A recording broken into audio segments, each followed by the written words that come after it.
तो दोस्तों एक निरांगल मोंद्रो नाम की मूवी आई है। आपने डीएनए मूवी तो देखी होगी, तो वही एक्टर है इसमें भी है। तो मूवी अच्छी है, इसलिए मैं इसका एक्सप्लेनेशन वीडियो लाया हूँ। पसंद आए तो लाइक करके सब्सक्राइब जरूर कर लेना। तो चलिए शुरू करते हैं ना। तो मूवी की स्टार्टिंग में हम श्री नाम के एक लड़के को देखते हैं जो सुबह सुबह उठकर कोचिंग जा रहा होता है। वह जैसे ही कोचिंग जाता है तो देखता है कि कोचिंग बंद थी। तो वहाँ से वापस आते हुए एक दुकान से अपने दोस्त को फोन करता है। तो पता चलता है कि आज कोचिंग बंद रहेगी। अब श्री को इसलिए नहीं पता था क्योंकि उसके पास फोन नहीं था ताकि वह मैसेज पढ़ सके। श्री जैसे ही घर की तरफ जा रहा था तभी वह रास्ते में खौफनाक मंजर देखता है। वह देखता है कि कुछ गुंडे एक लड़की को किडनैप कर रहे थे। श्री देखकर डर जाता है और वहाँ से भाग आता है। घर आता है तो वह बहुत डरा हुआ था। उसकी माँ उससे पूछती है बट वह कुछ नहीं बोलता। उसके बाद नाश्ते के टाइम वह अपने पिता से फोन मांगने की बात करता है, बट उसके बाप का कहना था कि तुम जब कॉलेज में जाओगे ना तब तुम्हें फोन मिलेगा। यानी श्री बहुत दिनों से फोन मांग रहा था बट उसे नहीं दिया जा रहा था, जिससे वह अपने माँ बाप से गुस्सा था। वह स्कूल आता है तो हम देखते हैं कि उसके दो दोस्त थे, एक प्रणेश और दूसरा रजत। वह उनके टीचर बसंत जो बहुत परेशान थे। श्री उनको नोटिस कर रहा था। तभी पता चलता है कि उनकी एक बेटी थी पार्वती जो रोज ट्यूशन जाती थी, बट आज सुबह न वह ट्यूशन आई ना तो स्कूल। अब ये जानकर श्री परेशान था क्योंकि उसने सुबह सुबह देखा था कि कुछ लोग एक लड़की को किडनैप कर रहे थे। तो वह समझ जाता है कि वह पार्वती होगी। उसके बाद श्री अपने दोस्त को लेकर तुरंत उस जगह जाता है जहाँ पर एक कांड हुआ था। वह अपने दोस्त रजत को भी बताता है। दोनों परेशान थे तो पार्वती के स्कूल जाते हैं। वहाँ पता चलता है कि वह स्कूल भी नहीं आई है। अब वह शाम को एक दुकान पर बैठते हैं। जब ये बात अपने दोस्त प्रणेश को बताते हैं तो वह मजाक में लेता है। उन्हें बताता है कि अरे यार वो अपने बॉयफ्रेंड के साथ गई होगी, तू क्यों चिंता कर रहा है। यहीं पर श्री उन्हें बताता है कि वही उसका बॉयफ्रेंड था। वह स्कूल के एक इवेंट में उसे पहली बार देखा था, बट वह नहीं जानता था कि पार्वती बसंत सर की बेटी है। तो उन दोनों में अच्छी दोस्ती हो गई थी, बट श्री उसे प्रपोज ना कर सका था क्योंकि वह डर रहा था कि कहीं बसंत सर बुरा न मान जाए, क्योंकि वह श्री को बहुत मानते थे और उसका एक फैमिली मैटर भी सॉल्व किए थे। दरअसल श्री के माता पिता हर समय झगड़ा करते थे। उनकी बात तलाक तक चली गई थी, जिससे तंग आकर ये बात श्री बसंत सर से बताता है। तो फिर वह उनको बुलाकर बहुत समझाते हैं, जिससे वह समझ चुके थे। श्री अपने दोस्तों के साथ बैठा था, उसे अच्छा नहीं लगता। वह कहता है कि मैं अभी घूम कर आता हूँ। तो हम देखते हैं कि वह गली में जा रहा था, तभी उसकी नजर एक गाड़ी पर पड़ती है जिस पर लिखा था द गॉडफादर। श्री तुरंत पहचान जाता है कि ये तो वही गाड़ी है जिसमें पार्वती को किडनैप कर रहे थे। तो श्री भागते हुए अपने दोस्तों के पास आता है। उनसे कहता है कि वह उसी घर में जाते हैं। वह डर रहे थे, पता नहीं अंदर कौन होगा, कितने लोग होंगे। तभी सीन शिफ्ट होता है उसी दिन के सुबह में जब कांड हुआ था। हम देखते हैं कि वेत्री नाम का डायरेक्टर था, वह न्यू कमर डायरेक्टर था। वह अपनी फिल्म की शूटिंग कर रहा था बट उसे कोई प्रोड्यूसर नहीं मिल रहा था, तो वह परेशान था। तो हम देखते हैं जो श्री ने सुबह सुबह देखा था ना कि कुछ लोग एक लड़की को गाड़ी में जबरदस्ती बिठा रहे थे, तो वह वेत्री के ही दोस्त थे। वे पायलट नाम की मूवी की शूटिंग कर रहे थे। उस समय उन्होंने ये महसूस किया था कि उन्हें किसी ने देख लिया। तो वे बोलते हैं कि अरे यार कोई दिक्कत ना हो जाए, चलो शूटिंग को यहीं पर बंद कर देते हैं। फिर वह एक दुकान पर आते हैं जहाँ पर श्री भी आता था। तो वेत्री बहुत नशेड़ी था, वह ड्रग्स का नशा करता था। उसका कहना था कि ये मुझे अलग दुनिया में ले जाता है। तभी हम देखते हैं कि पार्वती उसी दुकान से गुजर रही थी। उसकी साइकिल की चेन टूटी थी। तो दुकान वाला अंकल बोलता है कि रुको मैं चेन ठीक कर देता हूँ। फिर वह उसकी चेन ठीक कर देता है। हालांकि पार्वती को वेत्री और उसके दोस्त देख रहे थे। उसके बाद वेत्री प्रोड्यूसर की ऑफिस के चक्कर काट रहा था। पता चलता है कि उसने जो स्क्रिप्ट लिखी थी ना तो उसमें कोई गाने थे और ना ही कोई हीरोइन। तो उसे कहकर मना कर दिया जाता है कि तुमने कभी भी ना तो किसी डायरेक्टर के साथ काम किया है, ना ही तुम्हारे पास एक्सपीरियंस है, तुम न्यू कमर हो, कोई भी प्रोड्यूसर तुम पर भरोसा नहीं कर सकता। तो इस चीज से वेत्री बहुत परेशान था। वह अपने घर आता है, वह बहुत दुखी था। तभी कुछ समय बाद उसके दोस्त उसके घर पर आते हैं और यहीं पर एक बहुत बड़ा बवाल मचता है। दरअसल वेत्री जिस स्क्रिप्ट को लेकर इधर उधर सुना रहा था ना, उनमें से एक किशोर नाम के डायरेक्टर को ये स्क्रिप्ट बहुत पसंद आई थी। तो वह उसकी स्क्रिप्ट को चुरा कर खुद का नाम देकर शूटिंग कर रहा था। तो जब ये बात वेत्री को पता चलती है ना तो उसके पैरों तले जमीन खिसक जाती है। वह शॉक हो जाता है क्योंकि ये स्क्रिप्ट उसका सपना था। वह अपने घर में देखता है तो ओरिजिनल स्क्रिप्ट भी चोरी हो गई थी। उसे एक बंदे ने घर में घुसकर चोरी कर लिया था। अब वेत्री टूट चुका था। वह एक अजीब तरह का नशा कर लेता है जिससे वह पागल सा हो जाता है। उसे अजीब अजीब सी चीजें दिख रही थी। तो हम देखते हैं किसी रात जब वेत्री अपने दोस्तों के साथ बुरी हालत में था तो उसी समय श्री और उसके दोस्त भी उसके घर पर आए थे। बट सीन कट कर दिया जाता है। अब सीन शिफ्ट होता है उसी दिन के मॉर्निंग से, यानी जिस तरह श्री का सीन दिखाया गया था ना कि वह सुबह से क्या कर रहा था, उसके बाद हम वेत्री को देखते हैं कि उसी दिन उसने क्या क्या किया था। उसके बाद हम बसंत टीचर को देखते हैं जब उसकी बेटी पार्वती ट्यूशन से घर नहीं आई थी तो वह बहुत परेशान था। वह उसके सारे फ्रेंड से फोन करके पूछते हैं, किसी को कुछ नहीं पता था और लास्ट में पुलिस कंप्लेन करने की सोचते हैं। तो वहीं हम उस दिन सेल्वम नाम के एसआई को भी देखते हैं जो सुबह सुबह तैयार हो रहा था। उसे पता चलता है कि उसके एक ऑफिसर ने किसी पॉलिटिशियन के बेटे को गिरफ्तार किया था, यानी हिट एंड रन का केस था। तो सेल्वम स्टेशन आता है तो देखता है कि मंत्री का बेटा बहुत घमंड में था। वह कहता है कि मेरे पापा के आने से पहले मुझे छोड़ दो, नहीं तो तुम्हारा पुलिस स्टेशन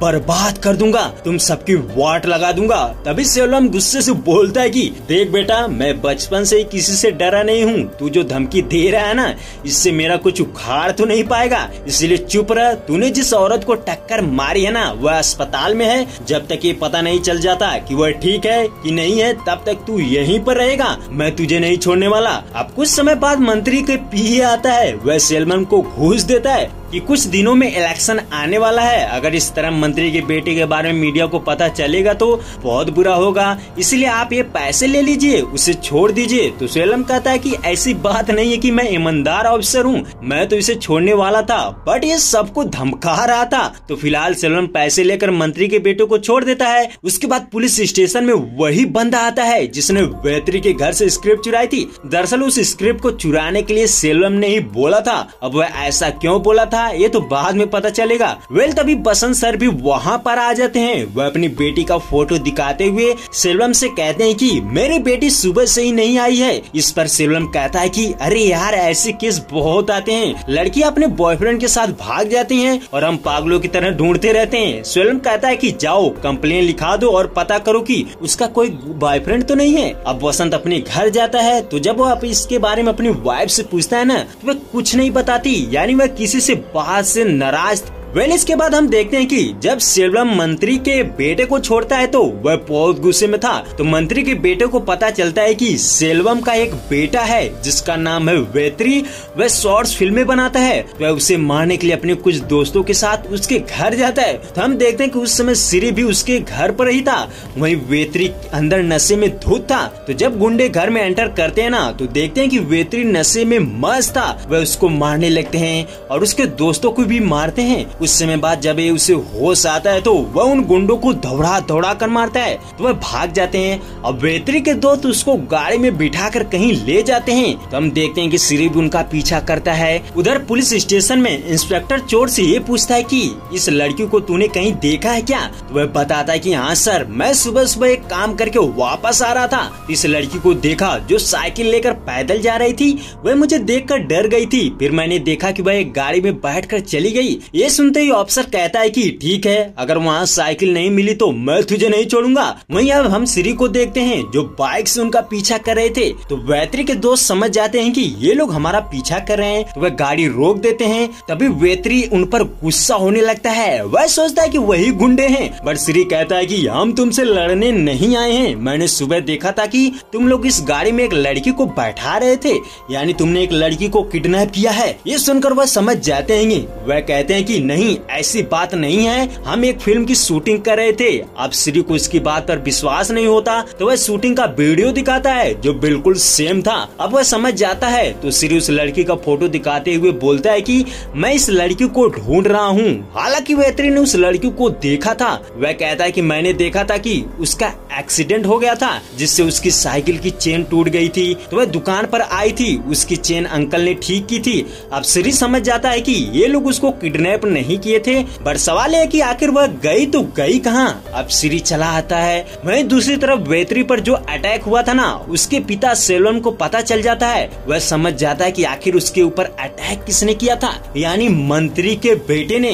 वह उसे ढूंढने लगता है। फिर मंत्री को बेटा उसे एक क्लब में मिलता है। वह उसे पकड़कर पुलिस स्टेशन ले जाता है। अब हम वेत्री को देखते हैं जो बहुत दुखी था। नशे के कारण उसे उसका ही डुप्लीकेट व्यू दिखता है जो उसे जीने का मकसद सिखाता है। वह ऐसे ना रहे, उसके लिए लड़े, अपना हक छीने। तो वेत्री उस डायरेक्टर के पास जाता है जिसका नाम था किशोर। तो वेत्री नशे में था, कुछ गड़बड़ ना हो जाए इसीलिए उसका दोस्त उससे बात करने जाता है। जब वह उससे स्क्रिप्ट चुराने के बारे में पूछता है तो वह भड़क जाता है। उसका कहना था कि उसके पास कई लोग कहानी लेकर आते हैं, मैं सबका स्क्रिप्ट चुराता फिरूंगा। तो यानी सब उल्टा जवाब देता है और कहता है कि उसने ये स्क्रिप्ट खुद लिखी है और तुम्हारे दोस्त ने भी मेरी जैसी स्क्रिप्ट लिखी है, तो मैं क्या करूं। फिर वह उसे असिस्टेंट डायरेक्टर की पोस्ट के लिए ऑफर करता है, बट उसका दोस्त नहीं मानता। इतने में वेत्री वहाँ पर आ जाता है। वह हंगामा खड़ा कर देता है, बट इससे कोई फायदा नहीं था क्योंकि इनके पास कोई प्रूफ नहीं था। तो वह वहाँ से चले आते हैं। वहीं उधर बसंत अपनी बेटी के बारे में ये जान पाता है कि उसको जिस गाड़ी में उठाकर ले जाया गया था ना, वह उसके मामा की थी। तो वह अपनी वाइफ से बात करता है कि जाओ पता करो, बट वह कुछ नहीं करती। वेल इधर सेल्वन मंत्री के बेटे को खूब मार रहा था और फिर उसके बाप को बुलाने को बोलता है। तो जब मंत्री आता है तो वह पूछता है कि इसने क्या किया। तो वह कहता है कि एक बुढ़िया का एक्सीडेंट किया है। तभी मंत्री कहता है कि तुमने तो इसके लिए पैसे लिए थे ना। तो सेल्वन इस बात से इनकार कर देता है। फिलहाल मंत्री चुपचाप वहाँ से चला आता है, बट उसका कुछ और प्लान था। वह अपने पीए से कुछ करने को बोलता है। वहीं दूसरी तरफ वेत्री पुलिस स्टेशन में कॉल करके ये पता कर पाता है कि पार्वती अपने मामा के घर पर है। उन्होंने जाकर कंफर्म किया। तो वेत्री ये बात श्री को बताता है। अब श्री उससे मिलने उसके मामा के घर जाता है। तो वहाँ देखता है कि पहले से ही बसंत सर मौजूद थे, बट उसे उसका मामा उसकी बेटी से मिलने नहीं देता, भगा देता है। तो बसंत के जाने के बाद श्री जाता है तो वह देखता है कि पार्वती चुपचाप बैठी थी। वेल सीन शिफ्ट होता है वेत्री के पास। उसे एक आदमी से पता चलता है कि जिसने उसकी स्क्रिप्ट चुराई थी ना, उस बंदे के हाथ पर स्नैक का टैटू था। तो वेत्री समझ जाता है कि ये तो मैं जिन लोगों से ड्रग्स लेता हूँ उन लोगों के हाथ पर छपा होता है। तो वेत्री जिससे माल लेता था ना, उससे कांटेक्ट करता है, उसका पता पा जाता है और उससे मिलने जाता है। फिर उसे बहुत मारता है। उससे पूछता है कि बता मेरी स्क्रिप्ट किसको दी। तो वह बताता है कि इंस्पेक्टर सेल्वम को, यानी वेत्री के बाप को। अब वह हैरान था कि उसने मेरे साथ ऐसा क्यों किया। अब वह गुस्से से उनसे मिलने जाता है। वहीं दूसरी तरफ श्री को पार्वती से ये पता चलता है कि उसके पिता यानी बसंत बहुत बड़े शराबी हैं। वह शराब पीकर उसकी माँ से झगड़ा करता था। एक दिन तो उसने हद कर दी, नशे की हालत में अपनी बेटी को ही छेड़ने की कोशिश करी, जिससे पार्वती वहाँ से अपने मामा के घर भाग गई। ये सुनते ही श्री को भी शौक लगता है। वह बसंत के पास जाता है, उनसे कहता है कि मैं तो तुमको गुरु मानता था, तुम बेस्ट टीचर हो, बट ऐसा काम कर सकते हो मैंने नहीं सोचा था। अब तुम अपनी बेटी से कैसे नजर मिलाओगे। वेल इस चीज से बसंत को धक्का लगता है, वह सुसाइड कर लेता है। वहीं दूसरी तरफ वेत्री अपने बाप से मिलने जाता है और उनसे पूछता है कि आपने ऐसा क्यों किया। एक दिन मेरे पर तुम्हारे दोस्त सत्या ने कॉल किया था, बट वह नहीं जानता था कि मैं तुम्हारा पिता हूँ। तो वह तुम्हारी स्क्रिप्ट चुराने को बोलता है। तो मैंने तुझे पहचान लिया था कि वह डायरेक्टर किशोर के लिए ऐसा करने को बोल रहा था। तो सेल्वन को डर हो जाता है कि मेरे बेटे की स्क्रिप्ट आज नहीं तो कल चुरा लेंगे, इसीलिए वह खुद एक बंदे से चुराने को बोलता है और फिर कॉल रिकॉर्डिंग और सबूत फेप्सी डिपार्टमेंट को दे देता है और उसकी स्क्रिप्ट भी उनको दे देता है कि वहाँ सुरक्षित रहे। ये सुनकर वेत्री भी नॉर्मल हो जाता है। सेल्वम कहता है कि तुम बचपन से ही पढ़ाई में ध्यान नहीं दे रहे थे, हर समय सिनेमा के बारे में बात करते थे, जिससे तुम्हारी माँ नाराज थी। तो जब वह मरी तो मैं बहुत गुस्से में था, इसीलिए तुम्हें घर से भगा दिया। वह कहता है कि भले ही मैं भ्रष्ट अफसर हूँ, बट पिता बुरा नहीं हूँ। तो वेत्री समझ चुका था। वह रोने लगता है और जैसे उनसे गले लगने जाता है तो सेल्वम को कोई गोली मार देता है, वह मर जाता है। दरअसल ये काम मंत्री ने किया था। तो वेत्री बहुत रोता है। वे यहीं पर कहानी का एंड हो जाता है।